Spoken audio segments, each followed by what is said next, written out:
எப்பயுமே வந்து ஒரு சின்ன பட்ஜெட் ஃபிலிம்ஸ் வருதுன்னா ரொம்ப ஸ்ட்ரகிள்ஸ் இருக்கு அப்படின்னு ஒவ்வொருத்தவங்களும் சொல்றதுதான். அதே மாதிரி ஒரு ஆல்பம் சாங் வருது அப்படின்னா இந்த கஷ்டங்கள் தான் இருக்கு அப்படின்னு உங்களோட பாயிண்ட் ஆஃப் வியூல இருந்து ஒரு ரீசன் இருக்கும் இல்லையா? நீங்க டேரக்டராகவும் இருந்திருக்கீங்க, இந்த பாட்டுக்கு டிஓபியாவும் இருந்திருக்கீங்க. ஸோ இந்த விஷயங்கள்ல நான் ஒவ்வொரு பாட்டுலயுமே எனக்கு இருக்கு, இந்த ஸ்ட்ரகிள்ஸ் இருக்கு.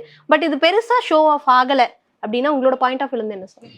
ஸ்ட்ரகிள்ஸ் உள்ள இருக்க பாலிடிக்ஸ் தான், லேபிள்ல இருக்க பாலிடிக்ஸ் தான். அது நம்ம ஓப்பனா பேச முடியாது. ஏன்னா நிறைய விஷயம் இருக்கு இங்க.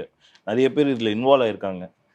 நான் அவ்வளோ பெரிய பார்த்துட்டு தான் இருக்கேன். ஏன்னா ஏன் ஒரு ஒரு இப்போ ஃபர்ஸ்டெல்லாம் வந்து நல்ல டேலண்ட்ஸுக்கெல்லாம் எல்லா வாய்ப்பும் கிடைச்சிது. ஒரு ஒரு குவாலிட்டியான ப்ராடக்ட் கொண்டு வாங்க, நாங்கள் ரிலீஸ் பண்ணுறோம், நிறைய லேபிள்ஸ் பண்ணாங்க. இன்னைக்கு நல்ல குவாலிட்டியாக கொண்டு போனாலுமே ஏன் அதை எடுத்துக்க மாட்றாங்க? அதுக்கு ஏன் வந்து ஒரு ஒரு ஸ்டார் கேஸ்டிங் பார்க்குறாங்க? அதுக்கு ஏன் ஒரு ஃபாலோவர்ஸ் பார்க்குறாங்க? இப்போ ஹீரோ இவ்வளோ ஃபாலோவர்ஸ் இருக்காரு, ஹீரோயின் இவ்வளோ ஃபாலோவர்ஸ் இருக்காங்க. இன்னும் சொல்லப்போனா,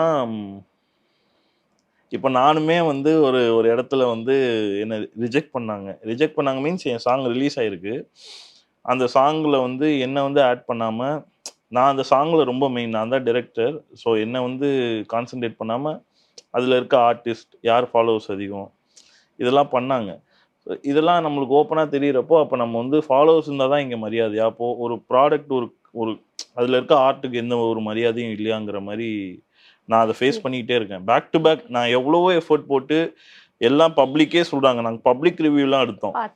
பப்ளிக் ரிவ்யூ எடுக்கிறப்போ எல்லாருமே சொன்ன ஒரு வார்த்தை, பயங்கரமா இருக்கு. பிரசன்டேஷன் சூப்பரா இருக்கு. விஷுவல் செமையா. இவ்வளோ பேரு விரும்புற ஒரு ப்ராடக்ட்ட எப்படி நீங்க வேணான்னு சொல்லுவீங்க?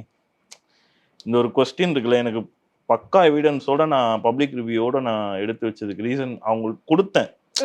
ரிலீஸ் அதான் லேபிள்லாம் பேசுறதுக்கு முன்னாடியே ரிவ்யூ எடுத்துட்டோம். ஓகே.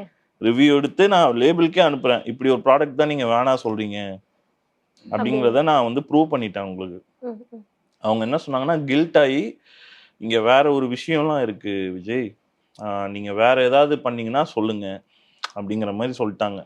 அப்போ நோன் ஆர்டிஸ்டுக்கு மட்டும்தான் இங்க மரியாதை. நான் இன்க்ளூடிங் சிங்கர், லிரிசிஸ்ட் எல்லாரையும் சொல்றேன். நாட் ஓன்லி த பர்ஃபார்மர், எல்லாரையும் தான் சொல்றேன். ஸோ எல்லாருக்கும் அங்க எல்லாரையும் செக் பண்றாங்க. இவங்கெல்லாம் இருந்தா ஓகே, இல்லைன்னா வேண்டாம். பார்க்க கூட விரும்ப மாட்டாங்க.